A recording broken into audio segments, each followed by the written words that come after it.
The Cold Embrace by Mary Elizabeth Braddon. Part 1. He was an artist. Such things as happen to him happen sometimes to artists. He was a German. Such things as happen to him happen sometimes to Germans. He was young, handsome, studious, enthusiastic, metaphysical, reckless, unbelieving, heartless. And being young, handsome, and eloquent, he was beloved. He was an orphan, under the guardianship of his dead father's brother, his uncle Wilhelm, in whose house he had been brought up from a child. And she who loved him was his cousin Gertrude, whom he swore he loved in return. Did he love her? Yes, when he first swore it. It soon wore out, this passionate love. How threadbare and wretched a sentiment it became at last in the selfish heart of the student. But in its golden dawn, when he was only 19 and had just returned from his apprenticeship to a great painter at Antwerp, and they wandered together in the most romantic outskirts of the city at rosy sunset, by holy moonlight, or bright and joyous morning. How beautiful a dream! They kept it a secret from Wilhelm, as he has the father's ambition of a wealthy suitor for his only child, a cold and dreary vision beside the lover's dream. So they are betrothed, and standing side by side when the dying sun and the pale rising moon divide the heavens, he puts the betrothal ring upon her finger, the white and taper finger whose slender shape he knows so well. This ring is a peculiar one, a massive golden serpent, its tail in its mouth, the symbol of eternity. It had been his mother's, and he would know it amongst 1,000. If he were to become blind tomorrow, he could select it from amongst 1,000 by the touch alone. He places it on her finger, and they swear to be true to each other forever and ever, through trouble and danger, sorrow and change, in wealth or poverty. Her father must needs be won to consent to their union by and by, for they were now betrothed, and death alone could part them. But the young student, the scoffer at revelation, yet the enthusiastic adorer of the mystical, asks, "Can death part us? I would return to you from the grave, Gertrude. My soul would come back to be near my love. And you, if you died before me, the cold earth would not hold you from me. If you loved me, you would return, and again these fair arms would be clasped round my neck as they are now." But she told him, with a holier light in her deep blue eyes than had ever shone in his, she told him that the dead who die at peace with God are happy in heaven, and cannot return to the troubled earth, and that it is only the suicide, the lost wretch of whom sorrowful angels shut the door of paradise, whose unholy spirit haunts the footsteps of the living. The first year of their betrothal is past, and she is alone, for he has gone to Italy, on a commission for some rich man to copy Raphael's, Titian's, Guido's, in a gallery at Florence. He has gone to win fame, perhaps, but it is not the less bitter. He is gone. Of course, her father misses his young nephew, who has been a son to him, and he thinks his daughter's sadness no more than a cousin should feel for a cousin's absence. In the meantime, the weeks and months pass. The lover writes, often at first, then seldom, at last not at all. How many excuses she invents for him! How many times she goes to the distant little post office to which he is to address his letters! How many times she hopes, only to be disappointed! How many times she despairs, only to hope again! But the real despair comes at last, and will not be put off any more. The rich suitor appears on the scene, and her father is determined. She is to marry at once. The wedding day is fixed, the 15th of June. The date seems to burn into her brain. The date, written in fire, dances for her before her eyes. The date, shrieked by the Furies, sounds continually in her ears. But there is time yet. It is the middle of May. There is time for a letter to reach him at Florence. There is time for him to come to Brunswick, to take her away and marry her, in spite of her father, in spite of the whole world. But the days and the weeks fly by, and he does not write. He does not come. This is indeed despair, which usurps her heart, and will not be put away. It is the 14th of June. For the last time she goes to the little post office. For the last time she asked the old question, and they gave her, for the last time, the dreary answer. No, no letter. For the last time, for tomorrow is the day appointed for the bridal. Her father will hear no entreaties. Her rich suitor will not listen to her prayers. They will not be put off a day, an hour. Tonight alone is hers. This night, which she may employ as she will. She takes another path than that which leads home. She hurries through some by-streets of the city, out onto a lonely bridge, where he and she had stood so often in the sunset, watching the rose-colored light glow, fade, and die upon the river. Part 2. He returns from Florence. He had received her letter. That letter, blotted with tears, entreating, despairing. He had received it, but he loved her no longer. A young Florentine, who was sat to him for a model, had bewitched his fancy. That fancy which with him stood in place of a heart, and Gertrude had been half forgotten. If she had a rich suitor, good. Let her marry him. Better for her. Better far for himself. He had no wish to fetter himself with a wife. Had he not his art anyways? His eternal bride, his unchanging mistress. Thus he thought it wiser to delay his journey to Brunswick, so that he should arrive when the wedding was over, arrive in time to salute the bride.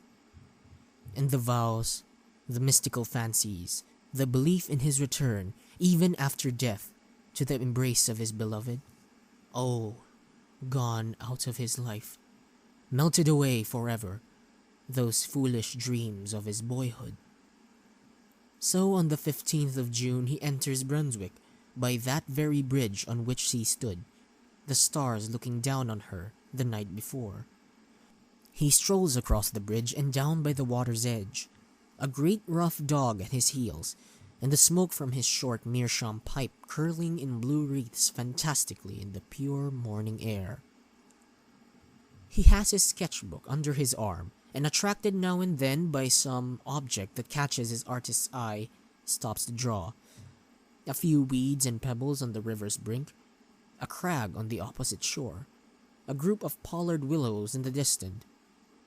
When he has done, he admires his drawings, shuts his sketchbook, empties the ashes from his pipe, refills from his tobacco pouch, sings the refrain of a gay drinking song, calls to his dog, smokes again, and walks on. Suddenly, he opens his sketchbook again. This time, that which attracts him is a group of figures. But what is it? It is not a funeral, for there are no mourners. It is not a funeral, but a corpse lying on a rude bier, covered with an old sail, carried between two bearers. It is not a funeral, for the bearers are fishermen in their everyday garb. About 100 yards from him they rest their burden on a bank. One stands at the head of the bier, the other throws himself down at the foot of it. And thus they form the perfect group. He walks back 2 or 3 paces, selects his point of sight, and begins to sketch a hurried outline. He has finished it before they move. He hears their voices, though he cannot hear their words, and wonders what they can be talking of. Presently he walks on and joins them. "You have a corpse there, my friends," he says. "Yes, A corpse washed ashore an hour ago. Drowned? Yes, drowned. A young girl, very handsome. Suicides are always handsome, says the painter, and then he stands for a little while, idly smoking and meditating, looking at the sharp outline of the corpse and the stiff folds of the rough canvas covering. Life is such a golden holiday for him. Young, ambitious, clever, that it seems as though sorrow and death could have no part in his destiny. At last he says that as this poor suicide is so handsome, he should like to make a sketch of her. He gives the fishermen some money, and they offer to remove the sailcloth that covers her features. No, he will do it himself. He lifts the rough, coarse, wet canvas from her face. What face? The face that shone on the dreams of his foolish boyhood. The face which once was the light of his uncle's home. His cousin Gertrude. His betrothed. He sees, as in one glance while he draws one breath, the rigid features, the marble arms, the hands crossed on the cold bosom, and, on the third finger of the left hand, the ring which he has been his mother's, the golden serpent, the ring which, if he were to become blind, he could select from 1,000 others by the touch alone. But he is a genius and a metaphysician. Grief, true grief, is not for such as he. His first thought was flight. Flight anywhere out of that accursed city, anywhere far from the brink of that hideous river, anywhere away from remorse, anywhere to forget. Part 3. He is miles on the road that leads away from Brunswick before he knows that he has walked a step. It is only when his dog lies down panting at his feet that he feels how exhausted he is himself, and he sits down upon a bank to rest. How the landscape spins round and round before his dazzled eyes, while his morning sketch of the two fishermen and the canvas-covered bier glares redly at him out of the twilight. At last, after sitting a long time by the roadside, idly playing with his dog, idly smoking, idly lounging, looking as any idle, light-hearted traveling student might look, yet all the while acting over that morning scene in his burning brain 100 times a minute. At last, he grows a little more composed, and tries presently to think of himself as he is, apart from his cousin's suicide. Apart from that, he was no worse off than he was yesterday. His genius was not gone. The money he had earned at Florence still lined his pocketbook. He was his own master, free to go whither he would. And while he sits on the roadside, trying to separate himself from the scene of that morning, trying to put away the image of the corpse covered with a damp canvas sail, trying to think of what he should do next, where he should go, to be farthest away from Brunswick and remorse, the old diligence coming rumbling and jingling along. He remembers it. He goes from Brunswick to Aix-la-Chapelle. He whistles to the dog, shouts to the postilion to stop, and springs into the coupe. During the whole evening, through the long night, though he does not once close his eyes, he never speaks a word. But when morning dawns and the other passengers awake and begin to talk to each other, he joins in the conversation. He tells them that he is an artist, that he is going to Cologne and to Antwerp to copy Rubens's and the great picture by Quentin Metzys in the museum. He remembered afterwards that he talked and laughed boisterously, and that when he was talking and laughing loudest, a passenger, older and graver than the rest, opened the window near him and told him to put his head out. He remembered the fresh air blowing in his face, the singing of the birds in his ears, and the flat fields and roadside reeling before his eyes. He remembered this, and then falling in a lifeless heap on the floor of the diligence. It is a fever that keeps him for 6 long weeks on a bed at a hotel in Aix-la-Chapelle. He gets well, and, accompanied by his dog, starts on foot for Cologne. By this time he is his former self once more. Again the blue smoke from his short meerschaum curls upwards in the morning air. Again he sings some old university drinking song. Again stops here and there, meditating and sketching. He is happy and has forgotten his cousin, and so on to Cologne. It is by the great cathedral he is standing, with his dog at his side. It is night. The bells have just chimed the hour, and the clocks are striking 11.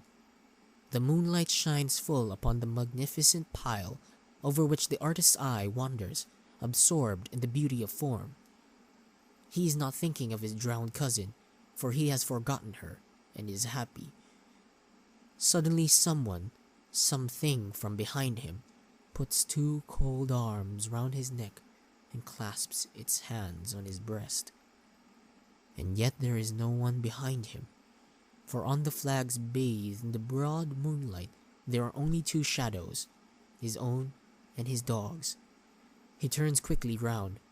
There is no one, nothing to be seen in the broad square but himself and his dog, and though he feels, he cannot see the cold arms clasped round his neck. It is not ghostly, this embrace, for it is palpable to the touch. It cannot be real, for it is invisible. He tries to throw off the cold caress. He clasps his hands in his own to tear them asunder and to cast them off his neck. He can feel the long, delicate fingers, cold and wet beneath his touch. And on the third finger of the left hand, he can feel the ring which was his mother's, the golden serpent, the ring which he has always said he would know among 1,000 by the touch alone. He knows it now. His dead cousin's cold arms are round his neck. His dead cousin's wet hands are clasped upon his breast. He asks himself if he is mad. "Up, Leo," he shouts. "Up, up, boy!" And the Newfoundland leaps to his shoulders. The dog's paws are on the dead hands, and the animal utters a terrific howl and springs away from his master. The student stands in the moonlight, the dead arms around his neck, and the dog at a distance, moaning piteously. Presently, a watchman, alarmed by the howling of the dog, comes into the square to see what is wrong. In a breath, the cold arms are gone. He takes the watchman home to the hotel with him and gives him money. In his gratitude, he could have given the man half his little fortune. Will it ever come to him again, this embrace of the dead? He tries never to be alone. He makes 100 acquaintances and shares the chamber of another student. He starts up if he is left by himself in the public room of the inn where he is staying, and runs into the street. People notice his strange actions and begin to think that he is mad. But in spite of all, he is alone once more. For one night, the public room being empty for a moment, when on some idle pretense he strolls into the street, the street is empty too. And for the second time he feels the cold arms round his neck. And for the second time, when he calls his dog, the animal shrinks away from him with a piteous howl. After this he leaves Cologne, still traveling on foot, of necessity now, for his money is getting low. He joins traveling hawkers. He walks side by side with laborers. He talks to every foot passenger he falls in with, and tries from morning till night to get company on the road. At night he sleeps by the fire in the kitchen of the inn at which he stops, but do what he will, he is often alone, and it is now a common thing for him to feel the cold arms around his neck. Many months have passed since his cousin's death. Autumn, winter, early spring. His money is nearly gone. His health is utterly broken. He is the shadow of his former self, and he is getting near to Paris. He will reach that city at the time of the carnival. To this he looks forward. In Paris, in carnival time, he is never, surely, be alone. Never feel that deadly caress. He may even recover his lost gaiety, his lost health, once more resume his profession, once more earn fame and money by his art. How hard he tries to get over the distance that divides him from Paris, while day by day he grows weaker and his steps slower and more heavy. But there is an end at last. The long dreary roads are past. This is Paris, which he enters for the first time. Paris, of which he has dreamed so much. Paris, whose million voices are to exorcise his phantom. To him tonight, Paris seems one vast chaos of light, music, and confusion. Lights which dance before his eyes and will not be still, music that rings in his ears and deafens him, confusion which makes his head whirl round and round. But in spite of all, he finds the opera house, where there is a masked ball. He has enough money left to buy a ticket of admission and to hire a domino to throw over his shabby dress. It seems only a moment after his entering the gates of Paris that he is in the very midst of all the wild gaiety of the opera house ball.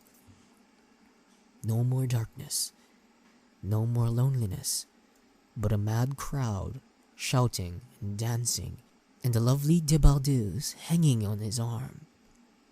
The boisterous gaiety he feels surely is his old light-heartedness come back. He hears the people round him talking of the outrageous conduct of some drunken student, and it is to him they point when they see this, to him who has not moistened his lips since yesterday at noon, for even now he will not drink. Though his lips are parched and his throat burning, he cannot drink. His voice is thick and hoarse, and his utterance indistinct. But still this must be his old light-heartedness come back that makes him so wildly gay. The little débardeuse is wearing out. Her arms rest on his shoulders heavier than lead. The other dancers, one by one, drop off. The lights in the chandeliers, one by one, die out.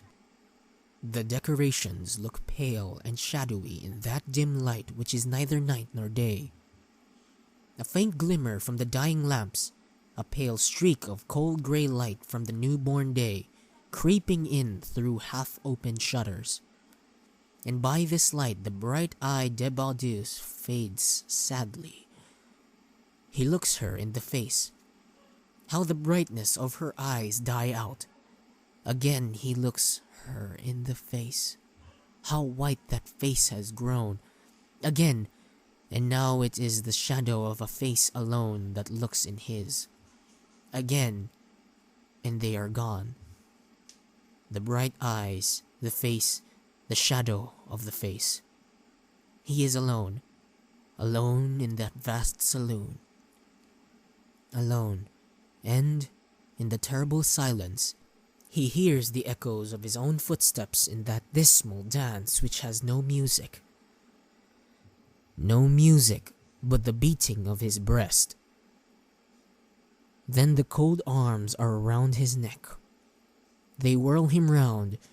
They will not be flung off or cast away. He can no more escape from their icy grasp than he can escape from death. He looks behind him. There is nothing but himself in that great empty cell, but he can feel, cold, death-like, but oh, how palpable. The long slender fingers, and the ring which was his mother's. He tries to shout, but he has no power in his burning throat. The silence of the place is only broken by the echoes of his own footsteps in the dance from which he cannot extricate himself. Who says he has no partner? The cold hands are clasped on his breast, and now he does not shun their caress. No, one more polka if he drops down dead. The lights are all out, and half an hour later, the gendarme come in with a lantern to see that the house is empty. They are followed by a great dog that they have found seated howling on the steps of the theater. Near the principal entrance, they stumble over